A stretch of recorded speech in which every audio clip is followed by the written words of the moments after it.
네, 손석희 JTBC 대표이사가 뉴스룸 앵커 자리에서 물러나기로 했습니다. 2013년 9월 16일 JTBC에서의 첫 번째 메인 뉴스 진행한 이후에 6년 3개월 만이라고 하네요.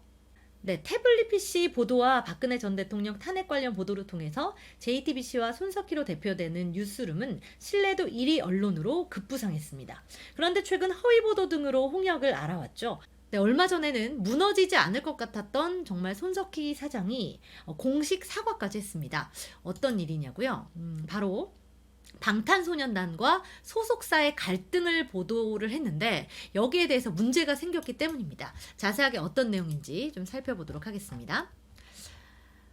방탄소년단을 모르시는 분들도 많을 것 같아요. 우리나라의 가장 유명한 정말 세계적인 팬들을 보유한 아이돌 그룹입니다. 그런데 방탄소년단과 소속사 간에 갈등이 생겼다. 이렇게 손석희 앵커가 보도를 한 거예요. 그런데 이 보도가 난 이후에 소속사에서도 이렇게 갈등이 일어난 게 아니다. 그리고 방탄소년단 가족들 역시나 우리가 이렇게 심각하게 법적 분쟁 가능성은 없는데 왜 이렇게 보도를 했냐라고 이야기를 한 겁니다. 그런데 이제 처음에는 이것에 대해서 JTBC가 공식적인 해명이나 자기들이 잘못했다라는 걸 인정을 전혀 하지 않았어요. 그런데 바로 이 BTS 방탄소년단의 팬들이 나선 겁니다. 팬들이 여기에 대해서 JTBC 공식 사과하고 이 허위 보도에 대한 것을 이야기하지 않으면 완전히 공격을 해버리겠다라고 이야기를 한 건데요. 어떻게 했냐면은 이 JTBC의 광고주로 있는 모든 기업의 물건들을 불매운동하겠다라고 이야기를 한 거예요. 그런데 이것이 그만큼 강력하냐 궁금하신 분들도 있을 거예요. 그래서 방탄소년단의 팬들, 이름이 바로 아미라는 것인데요. 이 방탄소년단의 팬들이 얼마나 어마어마한지를 한번 살펴보도록 하겠습니다. 네, 방탄아미라는 뜻이 뭔가 하면요. 이제 군대를 뜻하죠.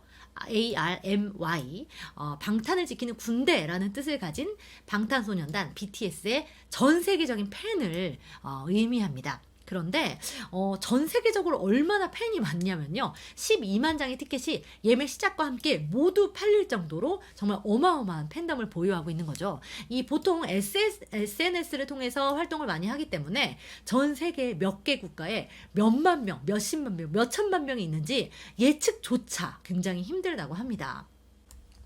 네, 방탄소년단 팬들을 우습게 봤다가 이 광고를 다 끊는다. 전 세계에서 다 끊는다 이렇게 하니까 정말 깜짝 놀란 것이죠. 사실 방탄소년단 이 팬들처럼 강하게 하는 상대를 만나지 못했기 때문이죠. 손석희 사장의 여러 가지 문제점은 계속해서 언급이 되어 왔습니다. 네, 자신의 폭행 논란을 보도하는 뉴스에 나와서 이 내용들을 보도를 했어요. 앵커로서. 그리고 직접 논평까지 했습니다. 네, 이에 대해서 일부에서는 이 자신의 폭행 논란인데 JTBC는 이제 보도를 좀 자제해야 되는 것이 아니냐. 이런 여러 가지 문제점에 대한 언급도 좀 있었던 것 같고요. 얼마 전에는 이제 가로세로 연구소 측에서 아동 성폭력 관련 보도에서 보도 원칙을 전혀 지키지 않았다. 이름을 가려야 될 사람들은 이름을 그대로 노출시켰다. 이렇게 기본도 모르는 방송이다라고 강력하게 비판을 하기도 했습니다. 네, 그런데 손석희 사장이 뉴스룸에서 타 방송사와 비교해서 가장 많이 한 것, 여러분도 다 아실 거예요. 바로 교회에 대한 비판이자 공격, 분별한 강타였습니다. 2017년 박근혜 전 대통령의 탄핵 이후 대형 언론사들은 시청률과 관심을 회복하기 위해서 더 큰 희생양이 필요로 했습니다. 자본화된 교회라는 프레임을 만들어서 교회들을 먹잇감으로 삼기 시작한 것이죠. 물론 교회가 비판의 원인을 제공한 경우도 있습니다. 그런데 교회 내부에 이런 문제들을 해결할 수 있는 1차적인 과정들이 있고 또 문제가 발생했다고 할지라도 비판의 순서 그리고 경중 이런 것들이 다 있는데 특별 편성까지 하면서 완전히 칼을 휘두른 거죠. 교단 내 헌법도 제대로 모르면서 기획기사를 쏟아내고 교인들의 자발적인 헌금을 임직을 이유로 한 강요행위다라고 편파 보도를 하고요. 또 기도원이나 사회적인 약자를 돕기 위한 선교기관까지도 그 용도에 대해서는 전혀 말하지 않고 부동산 투기로 둔갑시켜서 좋지 않은 이미지를 계속해서 심어왔습니다. 네, 이런 보도가 한 교회를 비판하는 것처럼 보이지만 결국 보는 이들은 교회와 기독교 전반의 문제로 확대 해석을 하게 되고요. 개독교, 예수 믿는 것들 이렇게 통칭해서 욕을 하게 되는 거죠. 실제로 SNS 상에서나 리플들을 보면 반기독교적인 세력이나 이단들과 경쟁적인 이 종교들에게 굉장히 희소식이 됐음을 우리가 확인할 수 있었습니다.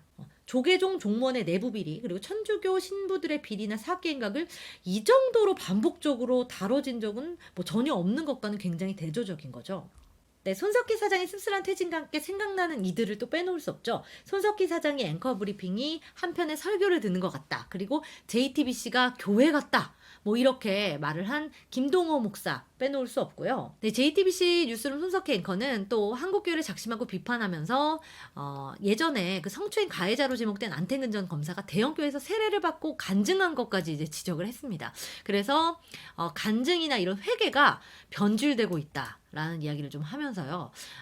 구약성서 여호수아서 7장 뭐 이런 것까지 인용을 하면서 앵커 브리핑에서 교회를 굉장히 신랄하게 비판을 했습니다. 자, 이러한 비판들에 대해서 한국교회 또 양희송 대표 이렇게 이야기했습니다.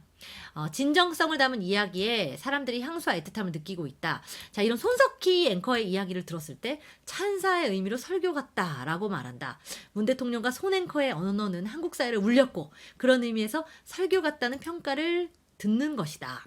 교회의 설교강단은 역할을 잃어버린 지 오래됐고 설교의 위상도 떨어졌다. 그런데 손석희 앵커는 이렇지 않다라는 것이죠. 양희성 대표는 불륜 사건으로 면직이 된 바 있습니다. 뭐 이 외에도 단골 출연자죠. 교회개혁 실천위원회 박득훈 목사 뭐 계속 손석희 앵커와 함께 여러 가지 교회의 수많은 문제점들을 지적하고 아주 신랄하게 방송을 통해서 비판을 해왔는데요. 손석희 앵커의 하차에 대해서 지금 또 역시나 어떠한 생각을 갖고 있는지 궁금해집니다. 그리고 무엇보다 교회에 대한 이해와 뭐 교회법과 운영에 대한 여러 가지 지식이 없이 이렇게 선정적인 면만으로 교회를 난도질하는 것은 옳지 않습니다. 아무리 튼튼한 교회라고 한들 이렇게 합세해서 공격을 한다면 어떤 교회가 살아남을 수 있을까요? 또 교회들이 민주적으로 선택하고 결정한 내용에 대해서 외부에서 뭐 법이나 정서적인 면을 문제로 들어서 항복하라라고 한다면 우리 교회는 다 받아들여야 할까요? 네, JTBC 손석희 앵커가 앵커 브리핑을 통해서 교회를 비판하는 것은 정말 뭐 한두 번이 아닙니다. 이렇게 쭉 보실 수 있죠. 뭐 휴거가 조롱의 대상이 됐고 예수 잘 믿으세요. 네, 원래 교회는 정치하는 집단이다. 뭐 가하면 예하시오. 뭐 총회나 이런 것까지를 뭐 비웃는 여러 가지 앵커 브리핑이 굉장히 많아요. 아간의 회개, 아골골짜기 빈들에도 아주 성경 말씀도 매우 많이 인용이 됐습니다. 가장 정의로운 사람, 때로는 목사님보다 더 목회자 같다라는 이야기를 들었던 손석희 앵커. 그가 가장 중요시했던 공정보도 또 정의로움의 잣대로 인해서 결국은 자신이 그 자리에서 내려오게 됐습니다. 그 정의의 칼날을 일반적인 사회뿐만 아니라 교회에 마구 근거 없이 휘둘렀다는 점은 정말 두고두고 비판의 대상이 될 것 같고요. 우리가 다 알지 못하는 그 영적인 세계에서도 분명히 하나님의 노하심이 있었다라고 저는 분명히 믿습니다.